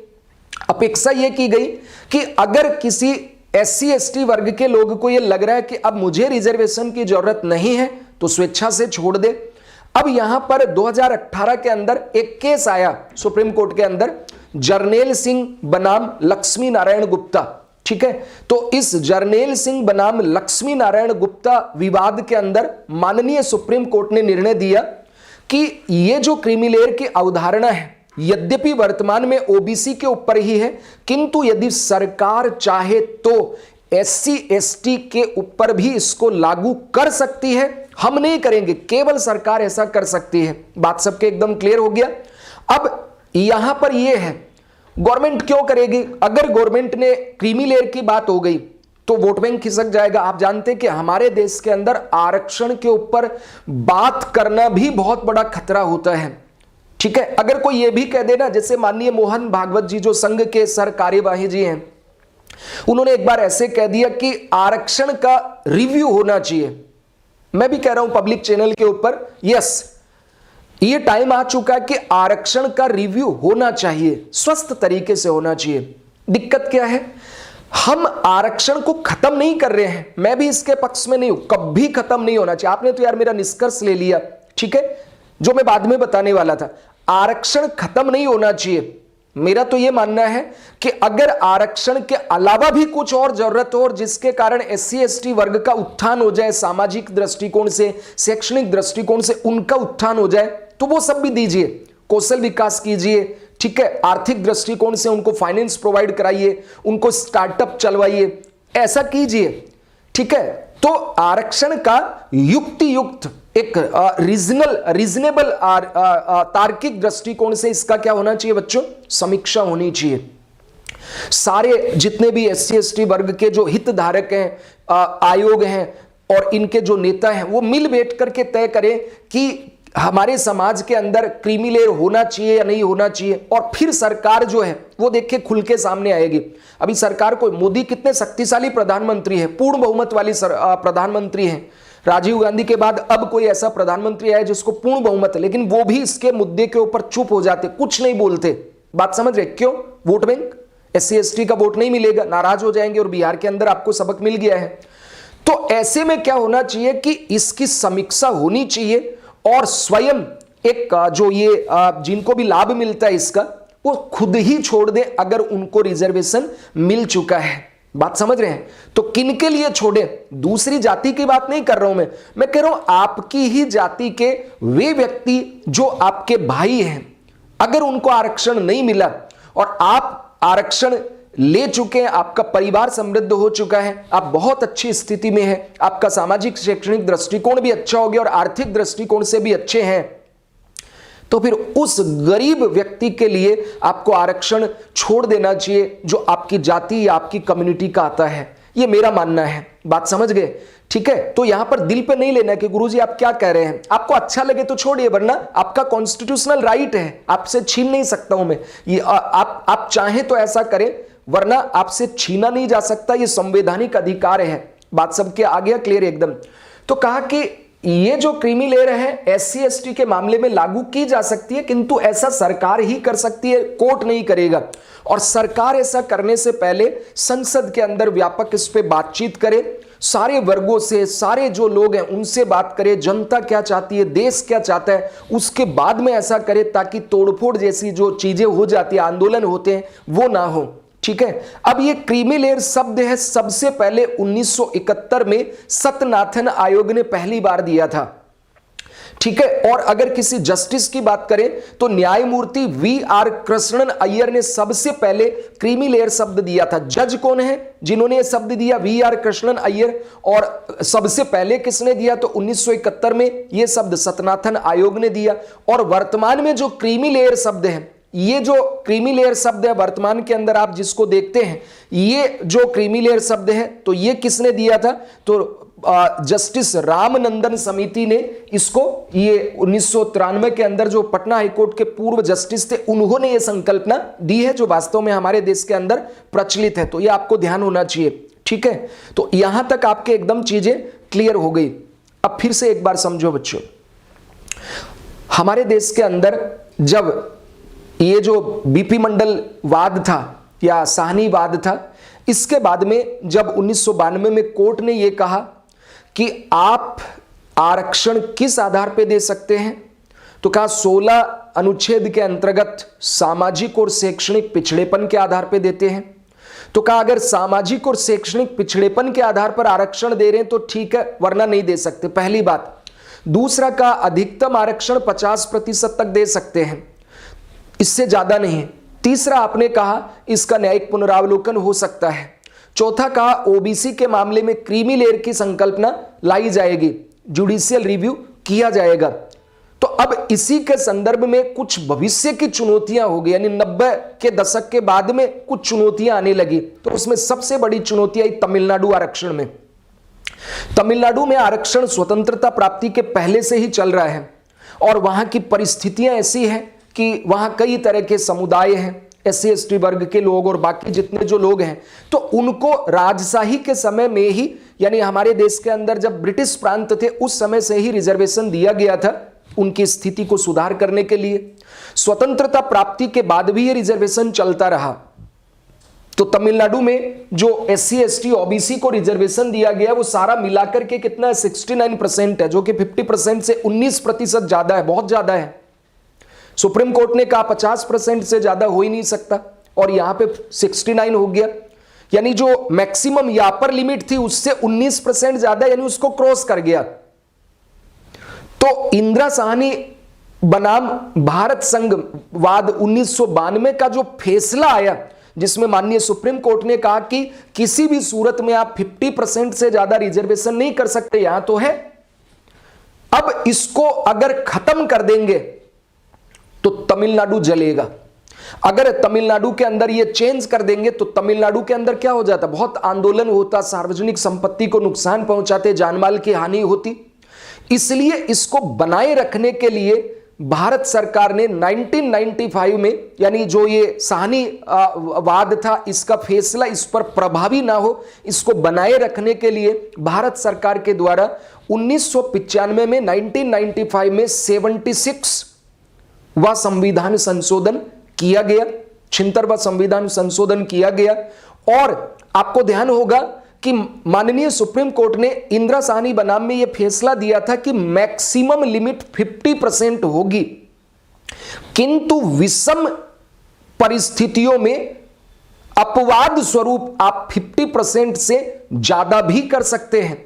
और न्यायालय ने कहा यह ठीक रहेगा, ऐसा बात समझ गए। तो इसी का सहारा लेते हुए, इसी जो डिसीजन दिया, इसी बात का सहारा लेते हुए भारत सरकार ने 1995 में 76वां संविधान संशोधन किया तथा इसे विषम परिस्थितियों में एक्सेप्शनल स्वरूप, यानी अपवाद स्वरूप, एडवर्स कंडीशन में अपवाद स्वरूप 50% से अधिक करने के न्यायिक निर्णय के आधार पर सही ठहराया गया। सरकार ने इसे 76वें संविधान संशोधन के द्वारा 9वीं अनुसूची में डाल दिया। बात सबके एकदम क्लियर हुआ।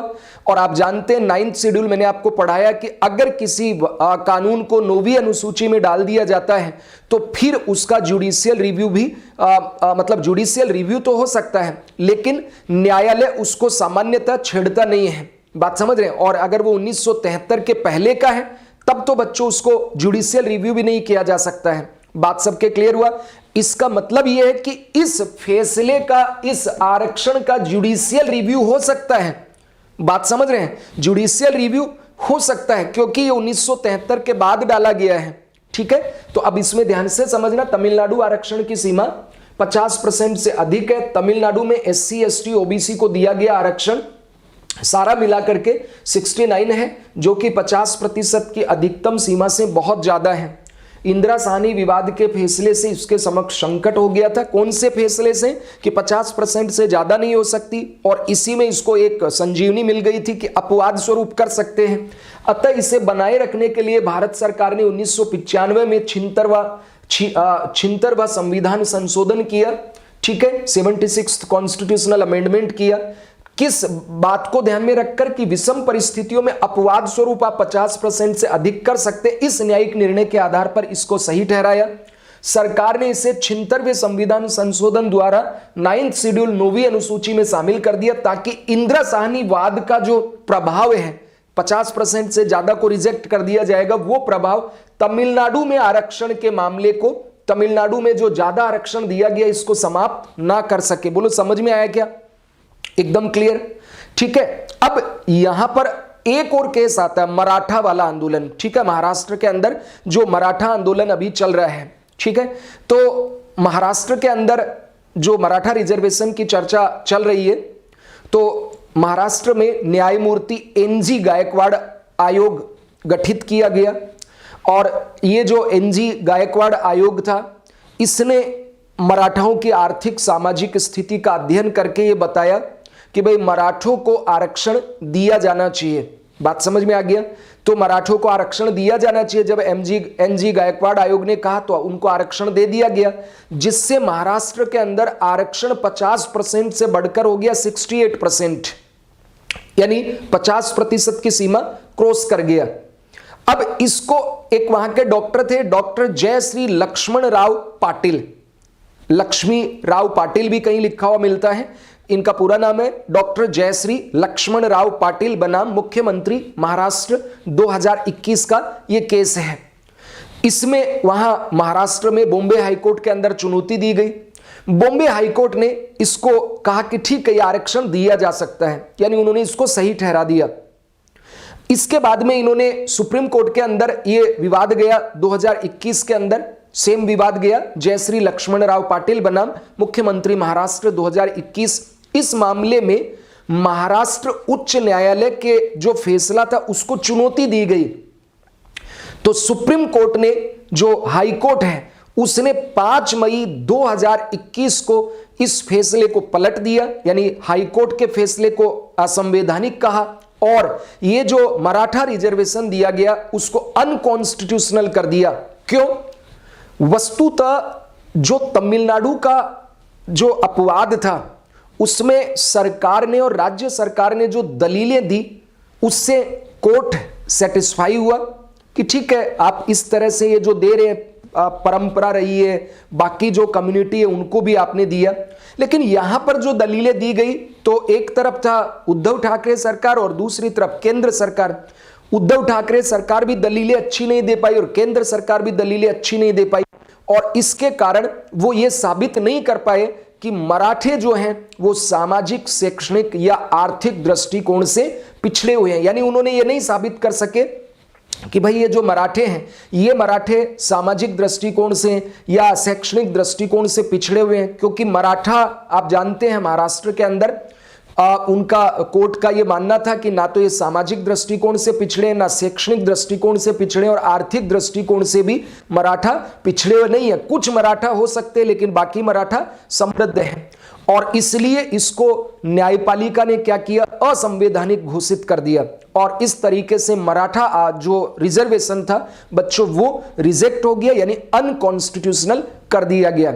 और इसके बाद में क्या, वो सब आप जानते हैं। उसके बाद में मराठाओं ने खूब तोड़फोड़ की, सरकार के ऊपर आरोप लगाया। राज्य सरकार ने कहा, केंद्र सरकार ने ये जो संविधान संशोधन 102वां कर दिया, 102वें संविधान संशोधन में हमारे हाथ बांध दिए, क्योंकि अब ओबीसी कौन होगा इसको तय, उस समय की बात कर रहा हूं, वर्तमान में 105वें के बाद परिस्थिति बदल गई, उसको भी थोड़ी देर में चर्चा करूंगा।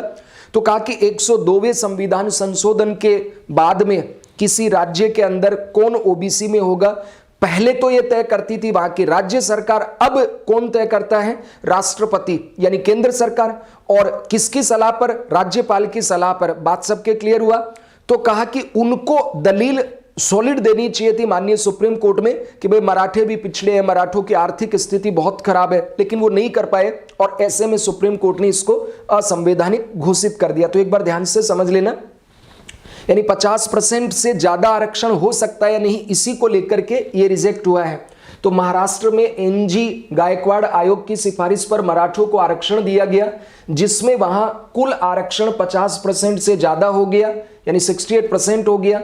इसे डॉक्टर जयश्री लक्ष्मण राव पाटिल बनाम महाराष्ट्र मुख्यमंत्री महाराष्ट्रवाद के मामले में महाराष्ट्र का जो हाई कोर्ट है, बॉम्बे हाई कोर्ट, उसमें चुनौती दी गई, जिसे उच्च न्यायालय ने सही माना, यानी आरक्षण दिया जा सकता है।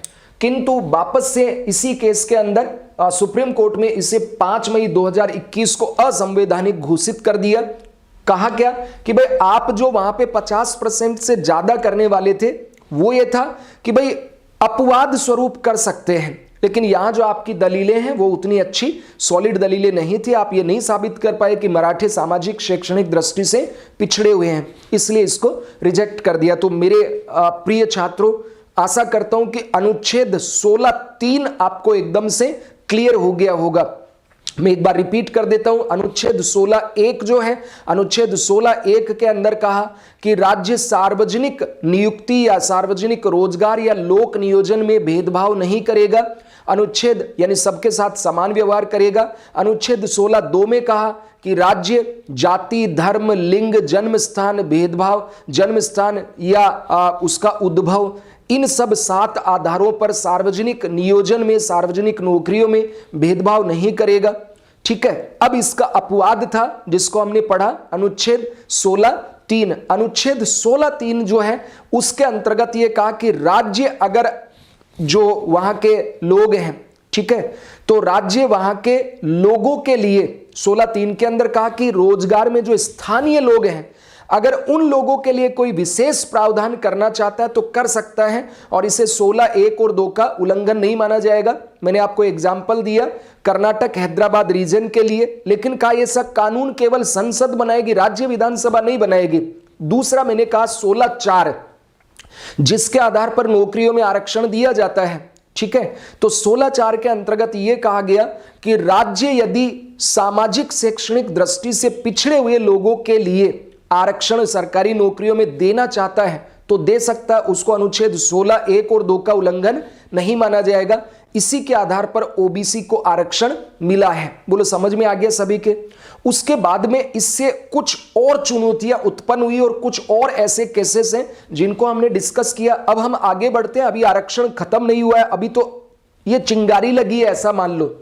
अभी तो इस विवाद को और शानदार तरीके से आपको समझ आएगा, कितने सारे पक्ष इसके होंगे वो भी धीरे धीरे खुलेंगे कि अच्छा यहां भी आरक्षण, यहां भी आरक्षण, ठीक है। यानी नौकरी में आरक्षण, पदोन्नति में आरक्षण, बैकलॉग में आरक्षण, सीनियोरिटी में आरक्षण, आरक्षण आरक्षण आरक्षण, तारीख पे तारीख वाला बात याद आ रहा है ना सबके। तो इतने सारे आरक्षण, बात सबके एकदम क्लियर हुआ। इसीलिए तो उदय सेट्टी को क्या बोलता है, सब कुछ है, दौलत है, शोहरत है, गाड़ी है, बंगला है, बस रिजर्वेशन नहीं है, वो चाहिए, ठीक है। तो चलिए हम लोग देखते हैं बच्चों अनुच्छेद 16(4) क। देखिए 1995 में संविधान में 77वां संविधान संशोधन करके अनुच्छेद 16(4)(a) जोड़ा गया। अनुच्छेद 16(4)(a) जोड़ा गया, यानी ये मूल संविधान के अंदर नहीं था, ये बाद में जोड़ा गया प्रोविजन है। क्लियर हुआ। और इसमें क्या कहा गया, कहा गया कि राज्य एससी एसटी के लिए पदोन्नति में आरक्षण का प्रावधान कर सकता है। राज्य पदोन्नति में आरक्षण का प्रावधान कर सकता है, किसके लिए, एससी एसटी वर्ग के लिए। और इसे अनुच्छेद 16 का उल्लंघन नहीं माना जाएगा, इसे अनुच्छेद 16 का उल्लंघन नहीं माना जाएगा। बात समझ रहे हैं। इसके लिए संविधान में संशोधन जरूरी था, तो अनुच्छेद 16(4) क या उसको ए लिख सकते हैं। तो ये जब भी कैपिटल में लिखा हुआ रहे ना ए, तो इसका मतलब वो नया अनुच्छेद है। तो 16(4) का जोड़ा गया कि राज्य एससी एसटी, यानी एससी मतलब जो शेड्यूल कास्ट है, अनुसूचित जाति है, अनुसूचित जनजाति, शेड्यूल ट्राइब के लिए पदोन्नति में, प्रमोशन में रिजर्वेशन का प्रावधान कर सकता है, और इसे अनुच्छेद 16 का उल्लंघन नहीं माना जाएगा। इस हेतु 1995 में संविधान में 77th कॉन्स्टिट्यूशनल अमेंडमेंट करके, संविधान संशोधन करके अनुच्छेद आर्टिकल 16(4) कैपिटल ए या क जोड़ा गया था, जो एससी एसटीज के लोगों को जिनका लोक सेवाओं में पर्याप्त प्रतिनिधित्व नहीं है, उनके लिए पदोन्नति में आरक्षण का प्रावधान करता है। क्या आधार कहा कि पदोन्नति में प्रमोशन, क्यों कहा कि इनका लोक सेवाओं में, सरकारी नौकरियों में पर्याप्त प्रतिनिधित्व नहीं है, इसलिए इनको आरक्षण देकर के जल्दी जल्दी प्रमोशन किया जाना चाहिए। आज आप देखिए हमारे देश में कितने चीफ सेक्रेटरी है, कितने सेक्रेटरी ऐसे हैं, कितने डीजीपी ऐसे हैं जो एससी एसटी वर्ग के हैं। एक बार आप अपने अगल बगल देखिए कि जिस भी राज्य के आपके राज्य की जो टॉप ब्यूरोक्रेसी है वहां पे एससी एसटी के लोग कितने हैं। तो इसका मतलब एक ये सामाजिक शैक्षणिक दृष्टिकोण से पिछड़े हुए 7-8 साल से तो स्कूल जाना प्रारंभ करते। मैं खुद ही 7 साल में गया था, ठीक है। तो एससी एसटी वर्ग के लोग जो हैं वो बहुत लेट तो बेचारे स्कूल जाते हैं और सरकारी स्कूल में पढ़ते हैं, चूंकि परचेजिंग पावर कम होती है, शिक्षा का महत्व नहीं जानते हैं। जिनको जो गांव में रहते बहुत पिछड़े हुए होते, बीच में नौकरी, बीच में पढ़ाई भी छोड़ देते हैं। और दूसरा, उतना अच्छी स्कूल व्यवस्था नहीं होने के कारण, शिक्षा व्यवस्था नहीं होने के कारण उतना इनका डेवलपमेंट भी नहीं हो पाया, तो नौकरी बहुत मुश्किल से मिलती है और संकोची होते हैं। नौकरी मिलने के बाद भी प्रमोशन उतना आसानी से नहीं मिल पाता है, ठीक है।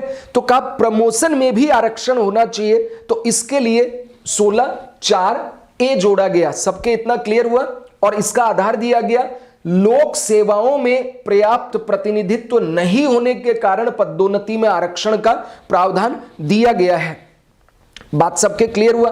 फिर एक और चेंज किया सरकार ने 2001 में 75वें संविधान संशोधन के द्वारा अनुच्छेद 16(4) अ के तहत एक और प्रावधान किया गया कि SC ST को पदोन्नति में आरक्षण के साथ साथ सीनियोरिटी भी प्राप्त होगी, वरिष्ठता भी मिलेगी।